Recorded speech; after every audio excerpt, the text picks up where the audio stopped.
Yeah, I can see it now. Okay. I guess yeah, I'll just stay out of presentation mode and just go with this. All right, that works. Cool. All right, go ahead. All right. So I'm going to be talking to you guys about parsing binary file formats with PowerShell. Uh, this won't necessarily be limited to file formats. You could apply this to any unstructured binary data. So say you were reading binary data out of memory, you could apply these same concepts to it. So the reason I put this whole presentation together is because I needed to parse unstructured binary data in several of my PowerSploit scripts. For example, I had always wanted to learn the structure of the PE header, so I thought using PowerShell as a tool to accomplish this would be a good way to go about doing that. Um, in the end, PowerShell turned out to be a great tool because it enabled me to perform analysis on a large number of files with a complex file format, the P file format being a good example. When I set out to tackle the problem of parsing unstructured binary data, though, I found that there were little to no resources on how to accomplish this, especially considering my unique needs as a security researcher and pen tester. So my hope is that in giving this presentation, that you can go off and parse some really complex binary data and not have to go through the struggles that I did and not have to struggle to refine your techniques to accomplish this. All right, so a little bit about myself. I currently work as a security researcher. Formerly, I worked with Chris Campbell, ObscureSec on Twitter, on the Army Red Team. And prior to that, I was in the Navy for 6 years as a Chinese linguist. I have a bunch of certifications that I won't even bother listing off because ultimately they're just irrelevant to my current job. Uh, I love PowerShell. My original inspiration was from Dave Kennedy and Josh Kelly's talk at DEF CON entitled PowerShell OMFG. So that was the first time that I heard of PowerShell being used as a viable attack tool in a post-exploitation scenario. So I was really inspired by that. And throughout throughout the time that I've been learning PowerShell, Chris Campbell, ObscureSec, has really been motivating me along the way. So I definitely have him to thank me to thank for motivating me to keep up with all this. A while back, I started the PowerSploit project. It's a collection of modules to help out reverse engineers, forensic analysts, and pen testers during all phases of a pen test. Uh, it, it really started out as one of the first projects that I wanted to do in PowerShell was I wanted to find a way to execute shellcode directly. There, there was an executable out there. I forget what it was called, but it was just it was an executable file, and you would feed it an ASCII array consisting of your shellcode bytes. So I had used that with Chris on previous assessments with success. There were occasions where that binary would get flagged by antivirus. So after watching Dave Kennedy and Josh Kelly's talk at DEF CON, I thought that PowerShell might be a really useful tool to accomplish the same thing that that binary was doing, only to implement it as a script, and which ultimately benefited me in the long run because I have never run into a malicious PowerShell script that's been flagged by antivirus. Um, yeah, I love Windows internals. Any esoteric Windows APIs, I really enjoy studying up on. Like the whole native API, all of the NT calls and NTDLL are of particular interest to me. And I really enjoy looking at just arbitrary binary file formats.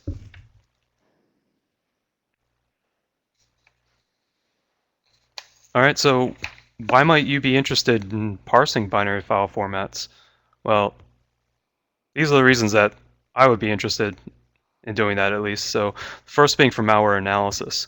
So if you need to analyze a ton of potentially malicious, a ton of potentially benign files against known good files, uh, this would be a good use case.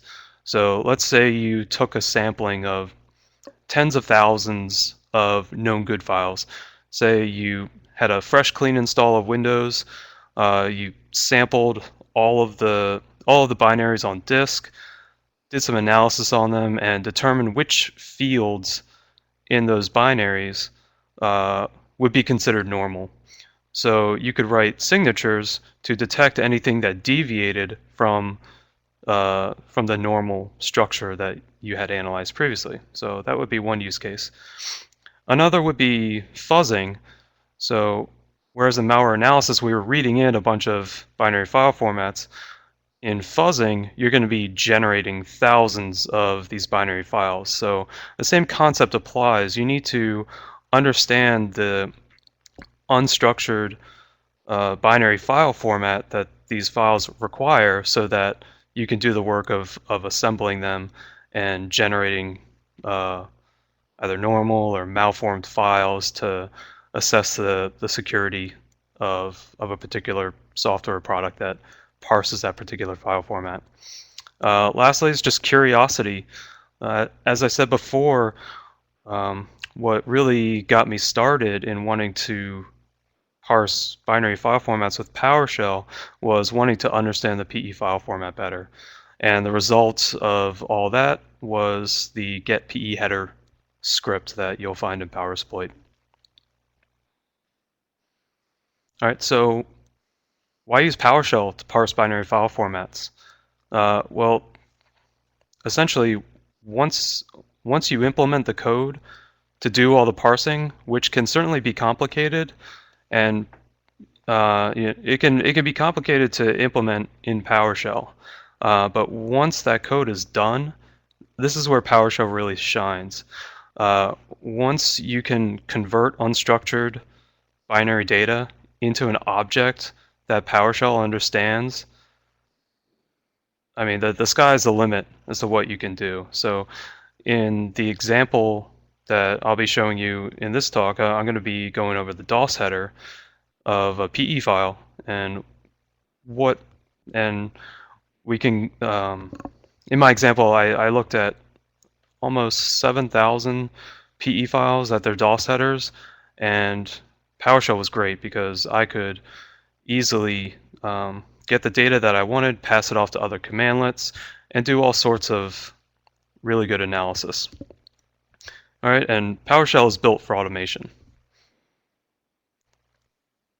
So PowerShell is definitely going to help us out in analyzing a large data set. All right, so if you're going to get started doing this, there are some requirements. You definitely need to have a solid understanding of data types. You need to know C-style data types, .NET data types, and PowerShell data types, and you need to be able to convert between them. Because what we're going to be doing in this talk is we're going to take a C-style definition of a structure and convert it into something that PowerShell is going to understand. All right, so in the example that you see here, at the top I start with the C-style definition, which you can find in MSDN, followed by the C# data types, and followed by the respective PowerShell data type.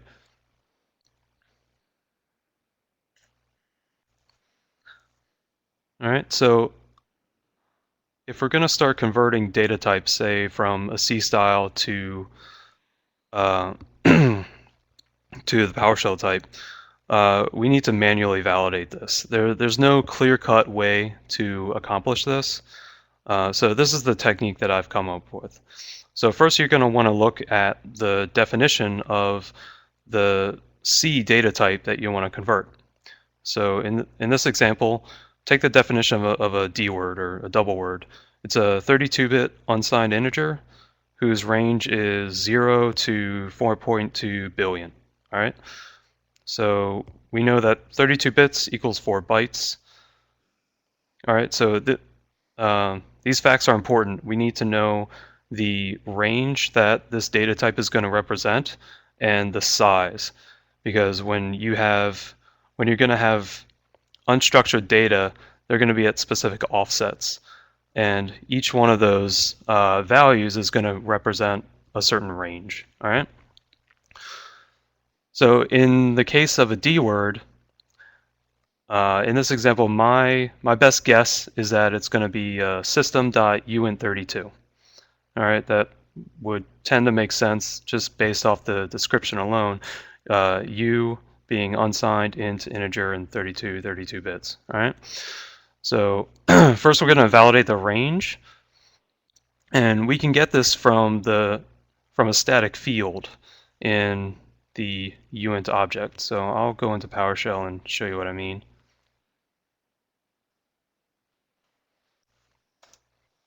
All right, so the minimum value of a uint32 in PowerShell is 0.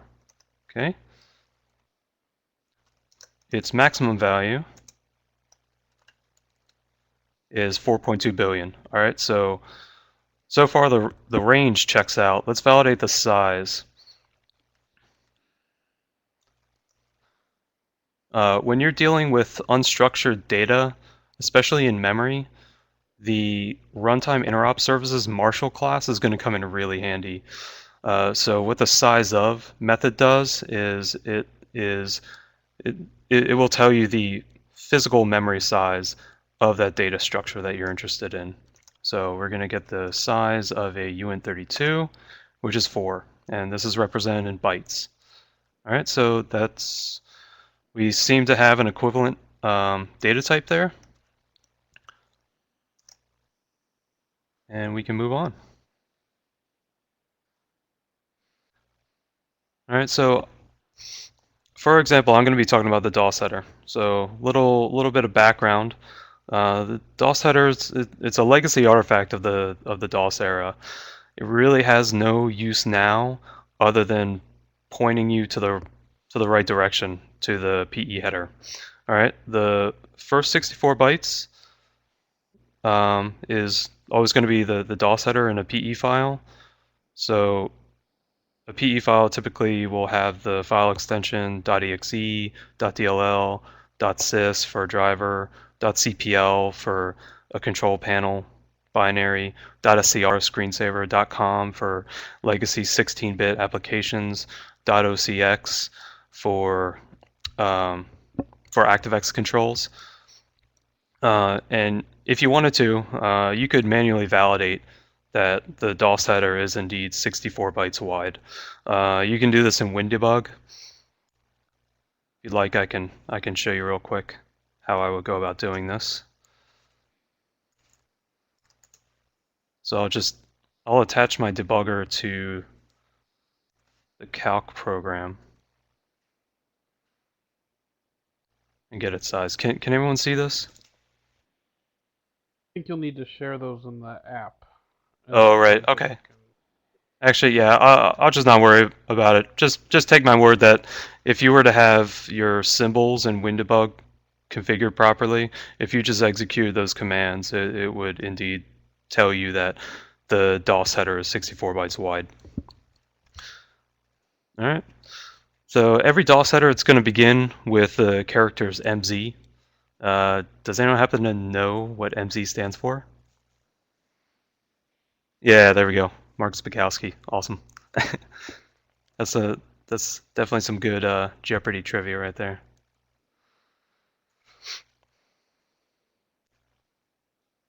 All right.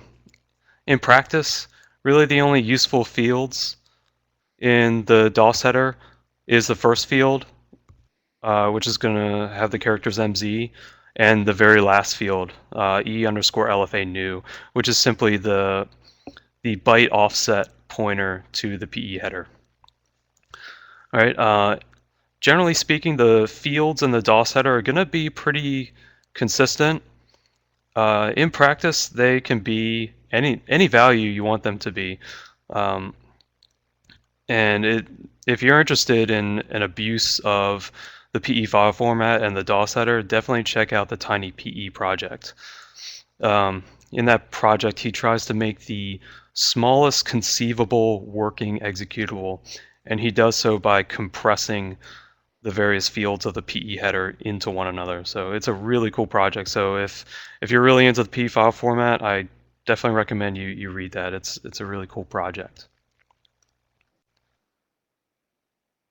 All right, so here's the definition according to Microsoft of the DOS header. So I just pulled this straight out of the winnt.h header file from the Windows SDK. So this is ultimately what we're going to need to convert into a format that PowerShell understands. All right, so we have the various C data types here. You'll see that this consists primarily of words, which is a 16-bit unsigned value. And the very last field is long, which is a 32-bit signed value. I do find it kind of interesting that it's defined to be a long, which can represent a negative value. I can't think of how you could possibly have a PE file with a negative offset into the PE header.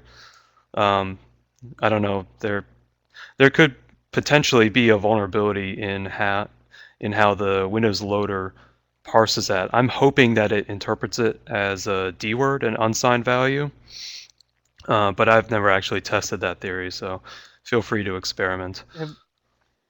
Yep. Have you ever plugged in a negative value in that?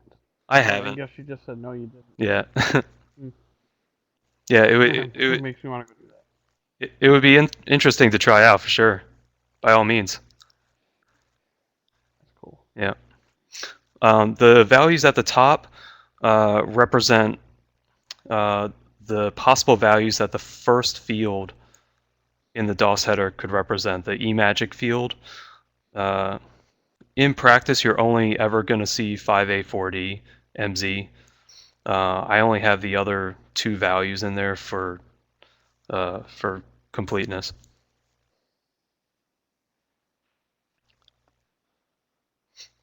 All right, so as we did before with converting a D word to a uint32, we need to go through and convert every field in the DOS header to a data type that PowerShell is going to understand. All right, and the gist of it is word in C is a uint16 in PowerShell. Word array,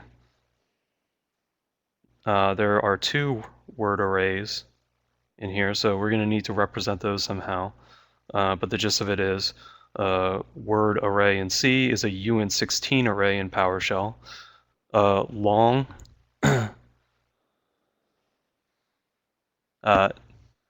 sorry, I'm not able to see when everyone's typing. So if anyone has any questions, just feel free to chime in.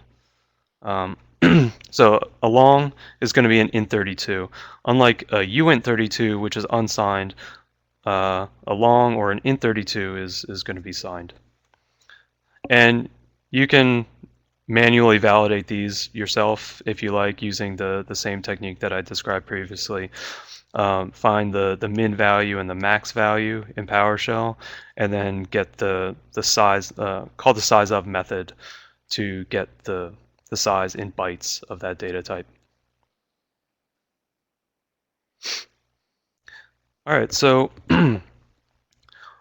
over time, I've run into different scenarios where I've had to use different strategies to parse unstructured binary data. The most recent example is where I had to parse a parse a PE file. I'm actually in the process of rewriting get PE header so that it can be done in pure PowerShell. And the reason I needed to do that is because I wanted to parse the executables on the Surface RT tablet, which are all compiled for the ARM architecture. The bummer about the Surface RT tablet is that PowerShell is really locked down. It's in what's called constrained language mode, which means that you pretty much have no access to the .NET framework, and you're restricted almost entirely to the built-in commandlets in PowerShell, with a few exceptions, and I'll go over those. The good thing about doing this in pure PowerShell is that it's not complicated to implement. You just need to have a good understanding of the definition of the structure that you're trying to convert to PowerShell. The cons, when you're dealing with really large, complicated formats like the PE header, this technique is relatively slow.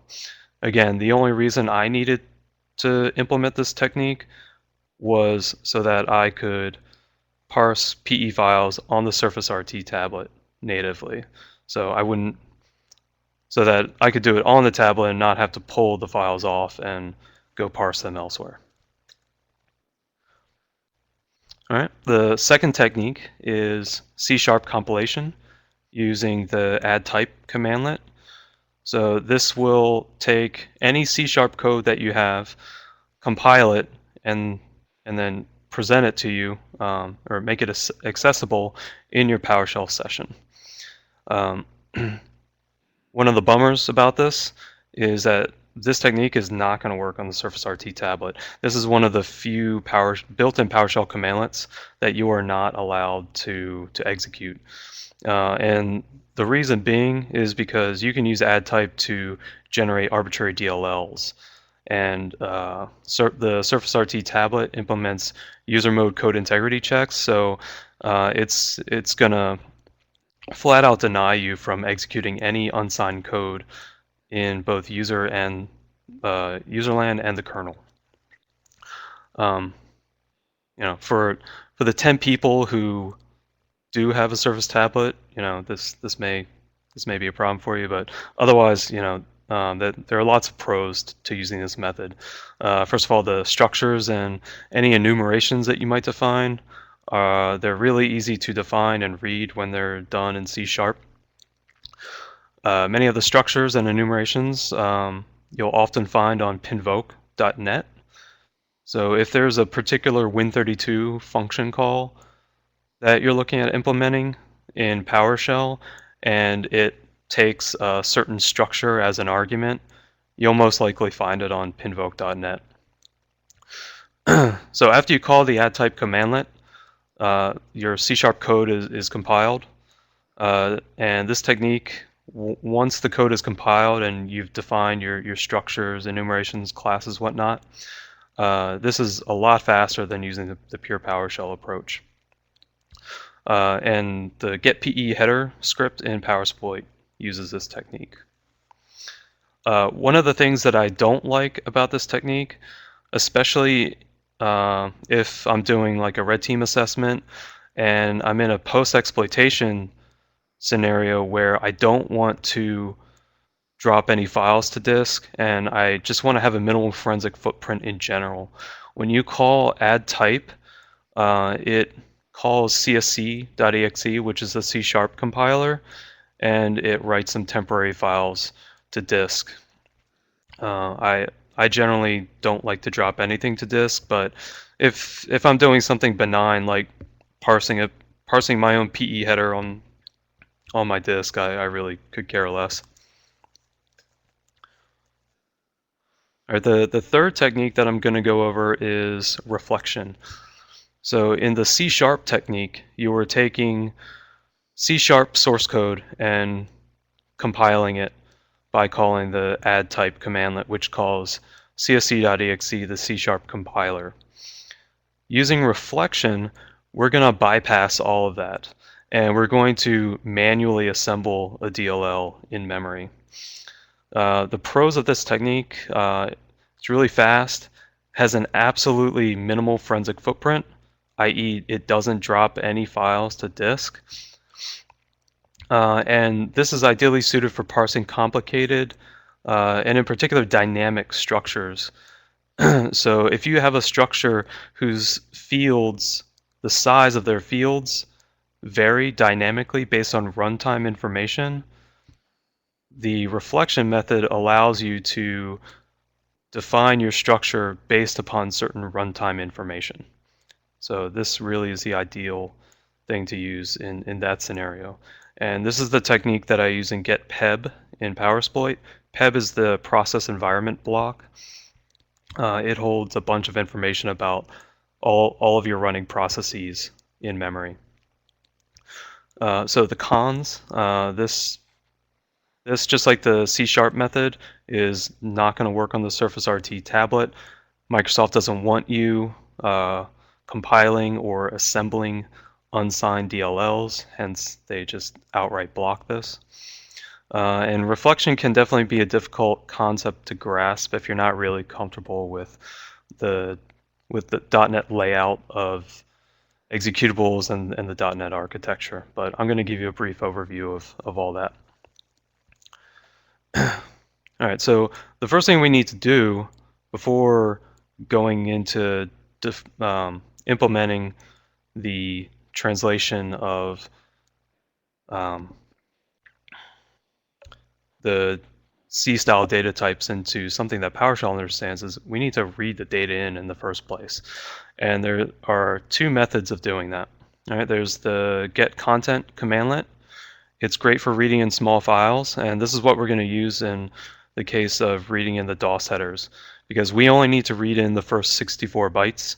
So get content is great for that. It works on the Surface RT tablet, and you can optionally read in a fixed number of bytes. Again, we'll be using this functionality for the DOS header because we only need to read in the first 64 bytes. So you can see the example there.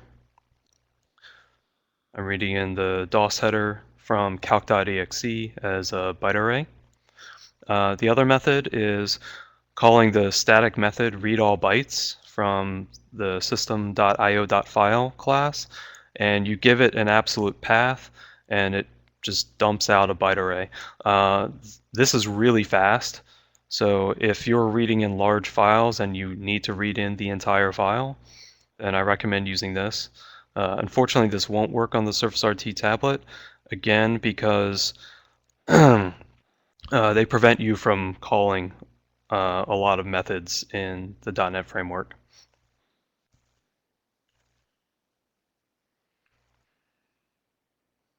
Okay, now once we read in that byte array, we're going to have to convert it into the respective PowerShell data type that we're interested in.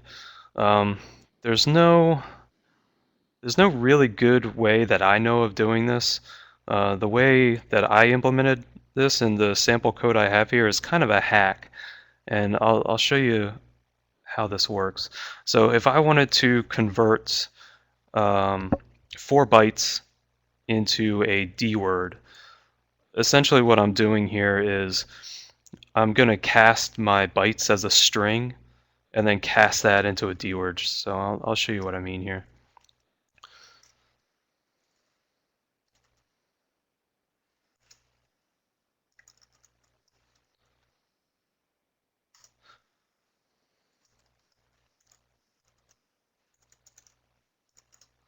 Okay, so here's my array. Say I read this in from a file and I want to convert it to a D word. Well, I want to convert it to its hexadecimal representation first, and there's a bunch of different ways to do this. I generally prefer the toString method. You can give it a format specifier and it'll convert it to 4 bytes of hexadecimal. Oops. Oh.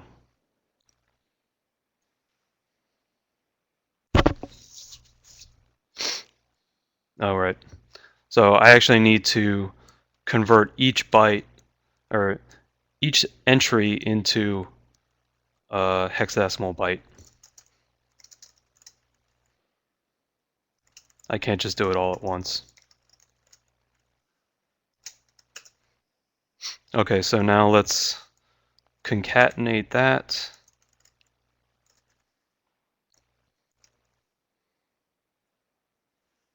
Oops. If you guys know a better way to do this, I would love to know.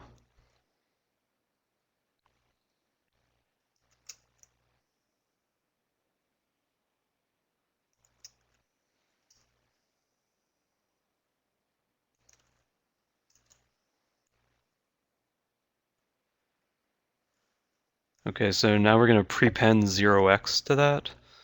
And now when we cast it to an integer, this is a string that the method in the integer class that will convert this to an integer understands.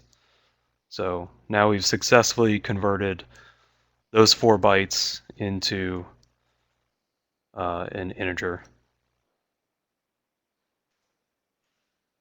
Does anyone have any questions at this point?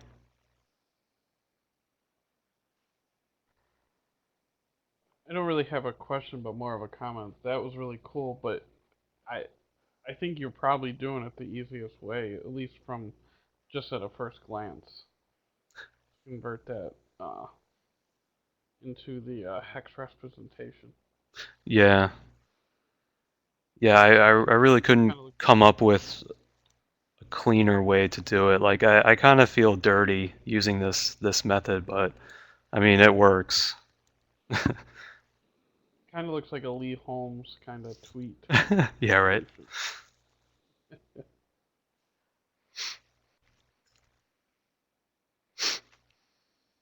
All right, so if we're going to build a DOS header parser, we need some requirements. All right, so what do we need to get this to work? Well, what I would want is I need to define the necessary structures and enumerations present in the DOS header. So we saw earlier what Microsoft's C-style definition of the DOS header was. We need to convert that into the respective PowerShell data types. We need to read in a file. In the case of a DOS header, we need to read in a PE file, so like a .exe, a .dll file. And I want to be able to take in, I want to be able to read in an array of files. So if I call getChildItem on C Windows System 32, then I would want to be able to parse every single executable in that directory. Next, I need to convert the flat byte array that I got from the getContent command to a properly parsed DOS header. And as you'll see when I go over the code, this can be represented either as a custom object or a .NET type. In the pure PowerShell based approach, I'm going to be using a custom object. In the C# and reflection example, I'm going to be creating a .NET type. Let's see. So I only want to return output from files with a valid DOS header size and eMagic field. So if the executable does not start with the characters MZ, and if the file that I read in is less than 64 bytes, then I'm just going to pop a warning and throw that out. I'm not even going to bother trying to parse it. And finally, once I get everything parsed and put into an object, I want to display it properly. So I want to display the hexadecimal representation of all of those fields rather than the default values that PowerShell would display, so in the case of an int32, it's going to give you the decimal representation. I tend to like to read binary data in its hexadecimal representation. It's just easier for me. Finally, if I'm going to be sharing this code with anyone, I'm going to want to include some proper comment-based help.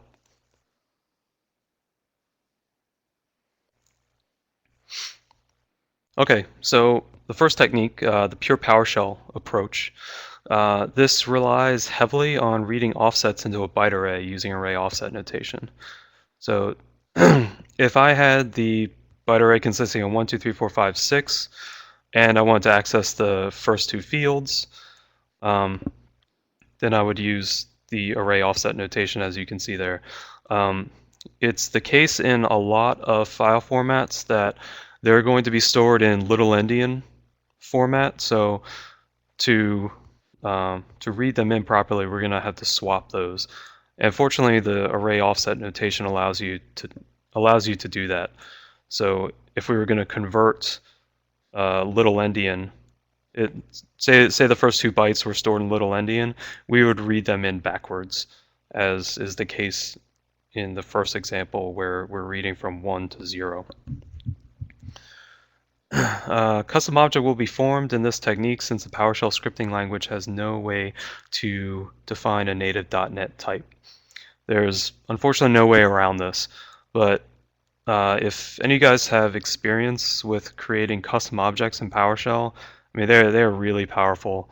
I love the fact that you can create a hash table and essentially cast that as a custom object, which is what I'll be doing in my example. All right, and yeah, you're going to have to be aware of the offsets of each field in the DOS header definition.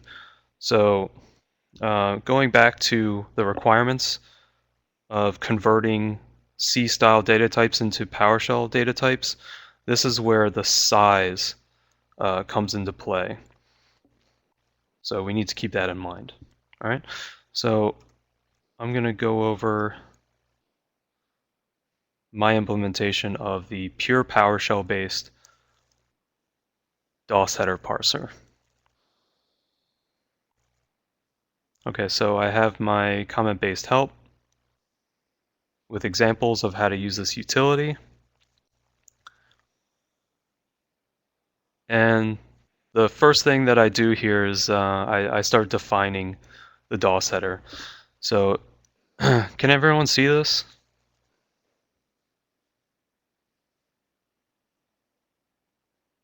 We can. Okay, like the text isn't too small? No, it looks fine on my screen at least. Okay, great. All right, so in this begin block, this is where we're going to do some of our initialization, and here I'm defining those macros that you saw earlier in the DOS header definition. So 23117, that's just the integer representation of the characters MZ. The definition of the DOS header says that the eMagic field is a word, so that's an unsigned 16-bit integer, which is being represented in PowerShell as a uint16 object. All right, and here's that little helper function that I described earlier. That's going to take a byte array and convert it to its respective type.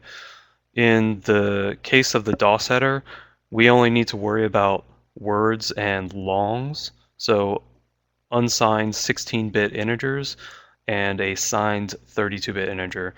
So this will take in an array consisting of 2 or 4 bytes and convert it to its respective data type that PowerShell will understand.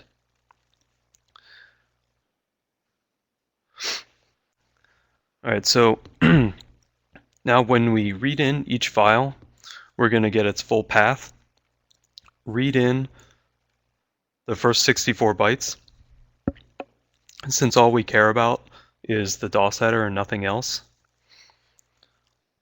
And the first thing we're going to check is that that the file we read in is actually 64 bytes long. If it's anything less, then there's no way that it can be a valid DOS header. And then we'll just return and give a warning. All right, right here, what I'm doing is, if you recall, there are 2 arrays that we have to process. The first being eres, which is a uint16 array of length 4. So I read this in here, and I convert every 2 bytes into a uint16 in this code here. The eres2 field is a uint16 array of length 10, so I'm doing the same thing here, reading in every 2 bytes and converting it into a uint16. Note the array offset notation that I'm using. All of these values are little endian in the case of the DOS header, so I need to go from a high to a low offset in order to swap those bytes. Okay, so now here's the meat of the definition. So I'm just going through and going to the respective offsets in the DOS header and converting them to their respective types, either a uint16 or a long in the case of elfa new, which again is the pointer to the PE header. So if you recall from the definition of the DOS header, everything is a word up until the elfa new field. So you should see here that I'm only reading in 2 bytes at a time because these are 16-byte fields. So 16 bits represents 2 bytes. And all of this entire structure is being stored as a hash table, which I'm going to then convert to a custom object in PowerShell right here. I'm going to rename the type name of this custom object to peheader.dosheader. And the reason I'm doing this is because I have a PS1 XML file that's going to apply the formatting that I want to this when I go to display the parse PE header. So remember when I said that I wanted to display all my output in hexadecimal? That's what the PS1 XML file is going to do for me. So a PS1 XML file is a formatting file. It's defined in XML. And you just go through to all your fields and tell them the formatting that you want. So a word is going to be defined this way, and then elfa new, which is a D word or an int32, is going to be defined that way. And I'll show you what I mean by all this in a minute when I actually run the program. All right, finally, once I have my custom object, I'm going to add a member to that object. So I'm going to get the file info on the file that I read in so that I can get some context to the DOS header that I just parsed. So if I just pulled in the DOS header from calc.exe, I would have this file info member where I could actually see that my DOS header came from calc.exe. All right, and once this is all done, yeah.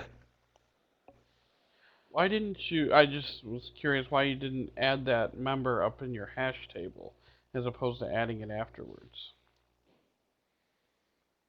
Um, that's a good question. Yeah, Not that it means a difference. yeah, you certainly could. Yep. Yeah, there's nothing All right. preventing you from doing that in this case. Okay, so let's see this in action. Um, so I have all my scripts here. I'm gonna dot source the pure PowerShell one. And let's test that out.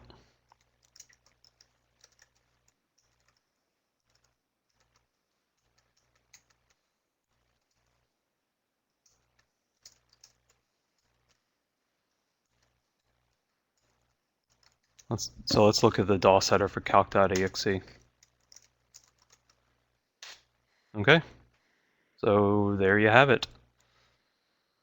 You see that the PS1 XML file applied all the formatting that I wanted. Because I defined eMagic up here as these fields, or as these strings, I wanted to display those strings rather than the character MZ. So that's all there is to it. And then if we did a get member on our custom object, we could see file info in there. So let's check out file info. And this just lists all the file info for calc.exe, so that we have some context to this DOS header now. All right.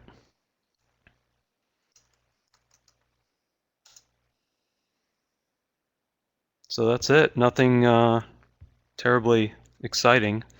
I think in the interest of time, I'm going to have to skip over my implementations for the C# and reflection cases of this parser. So let me just run through the remainder of my slides here, and I'll take any questions that you guys have. All right, so if I was going to build this using the C# technique, as I said before, you call the add type commandlet on your C# source code. After compilation, you're going to get a custom .NET object, which you can apply to your binary blob. All right, and in my case, you would reference it by calling PE plus image DOS header. So once that .NET type is defined, be mindful that it cannot be redefined in the same PowerShell session. So what you have to do is you have to restart PowerShell if you want to redefine your C# source code and data type that gets created. So it's kind of weird how you would go about converting a binary blob using this method to the structure that you just defined. And the best method that I could come up with is by calling the pointer to structure method in the Marshall class. And this takes like an actual pointer to your byte array, and then you provide that pointer to the pointer to structure method, and it will parse everything for you automatically. So like in the case of the pure PowerShell example, you don't have to go in and define all of those offsets manually. All right. Finally, there's the reflection strategy. So rather than compiling C# code, we're just going to assemble DLL manually and manually assemble our .NET type. This technique is definitely more complicated to implement, but I definitely prefer it to CSharp Compilation, again because it has that minimal forensic footprint. I don't like dropping files to disk if I don't have to. The gist of reflection is that it allows you to both perform code introspection, so you can do all sorts of interesting analysis on metadata of assemblies, modules, classes in .NET using reflection. You can also use it, as I said before, to assemble code directly. But it does require a basic understanding of the .NET architecture, which I'll go over now. This is the basic layout of what a .NET assembly would look like. So if you fired up PowerShell, there's going to be a default application domain. So think of that as like an execution sandbox for a set of assemblies. All right. And if you wanted to see all of the assemblies loaded in PowerShell, you can do this.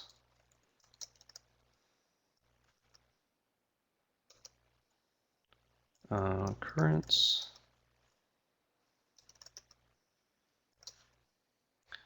All right, so this is going to query the default application domain in PowerShell and list all of the loaded assemblies.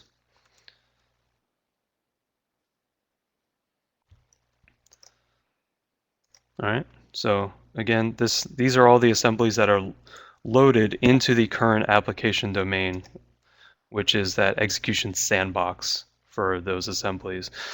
Theoretically, you could have multiple app domains, and so you would have separate sandboxes. The assemblies in one domain, in one app domain, couldn't talk to the ones in another app domain.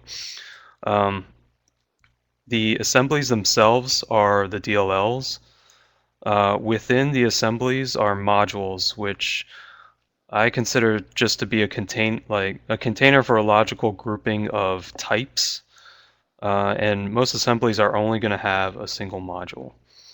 A type is basically just a class definition that has members, and the possible types of members are going to be constructors, methods, events, fields, further nested types, and properties. And all a property is it's essentially a getter and setter for a field in a class. So like how you can have multiple app domains, you can have multiple assemblies in an app domain, you can have multiple modules within an assembly, and you can have multiple types within a module. So it's really important that you understand this hierarchy if you're going to get into manually hacking together a .NET assembly using reflection. All right. So these are the basic steps that you're going to need to use if you're going to form a .NET type using reflection. First, you need to define a dynamic assembly by referencing the current app domain that you're running in. Define a dynamic module. Define an enumeration type to represent the eMagic values. So we're in the case of the DOS header. And then you also need to define the structure type to represent the remainder of the DOS header. And the ERES and ERES2 fields, because they're arrays, they require custom attributes to be assigned to those fields. Once the type is defined, a .NET type representing the DOS header will be defined, and it's going to be nearly identical to the type that we created in the C# example. And you would convert your byte array to that structure using that pointer to structure method. So once you have your DOS header parser, what kinds of things can you do with it?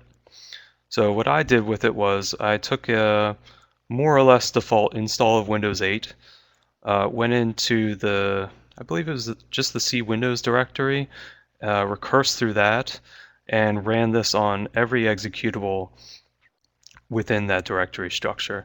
And this is some of the interesting data that that I got just from looking at the DOS headers. So here's a breakdown of the file extensions of the different PE files. So the most frequent ones are pretty recognizable to me. They should be to you guys as well. You know, you have your .dll, .exe, .sys, your drivers. Some of these other ones I found to be pretty interesting, and I had never heard of some of these file extensions, and I would have had no idea that these were actual PE files if it wasn't for running this this script. I looked at all the different ELFA new values, which again is the offset to the PE header. There were some that were pretty common. There were some less common ones, but ultimately there wasn't a whole lot of consistency across this field. What I did find interesting, though, is that across all 6,695 files, there were certain fields that were always the same value, and I have those listed here. So there were a bunch of fields that were always 0, and the LFA RLC field is always 64.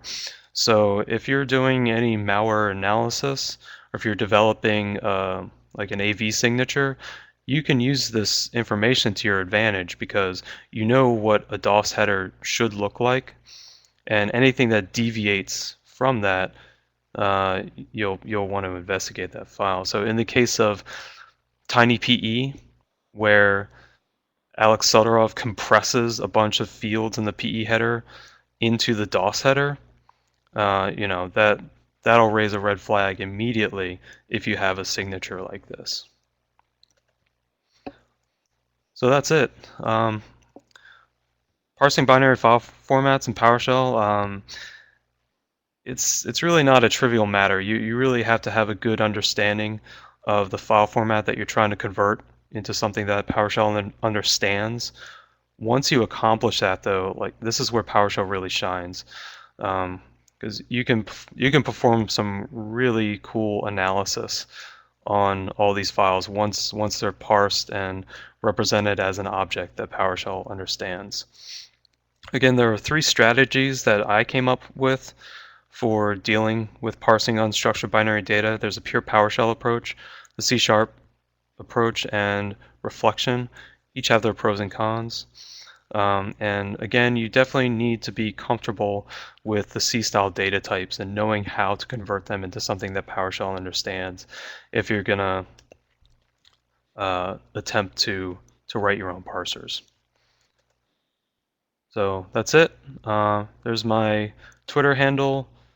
Check out my blog, and I have a link to my PowerSploit project. If we had more time, I was going to go into parsing the rich signature, which is a really obscure aspect of the PE file, which is an artifact of compilers that includes some interesting information about the linkers that were used to link in external dependencies. In practice, this part of the PE file is completely useless, except for malware analysis. You could use this as part of an overall signature to possibly attribute a malicious file to a certain actor. So what's also interesting about it is that it's XOR encoded. So there's some additional processing that you have to do that you wouldn't have to do in the MZ header. And I have some additional information about the rich header if you're curious. Again, it's really obscure, and I only learned about it recently. And there's surprisingly little information about it. But legend has it that there is a header in the rich signature once you decode it that starts with DNS. I had to search. I got to the end of the internet before I found out what DNS represented, which apparently is some guy named Dan Reuter. So just pretty interesting, but very obscure information there. So that's it. Does anyone have any questions? And this is awesome. Thank you so much for doing this. Yeah, no problem.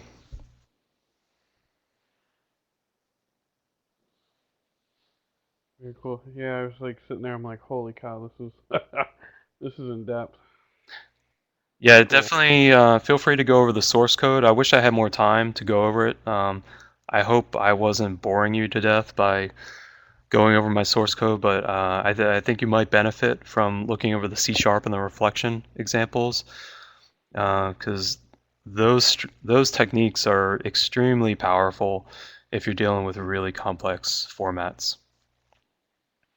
Yeah, it was. I was looking through them as you sent them out the other day, which I found really cool. But two of the other PoshSec developers are on here, RJ Casera and Wolf, and so we'll have a lot of talk, lot to talk about this. Nice, So it's pretty cool. cool. Any questions? I don't see any that wait that we do every week.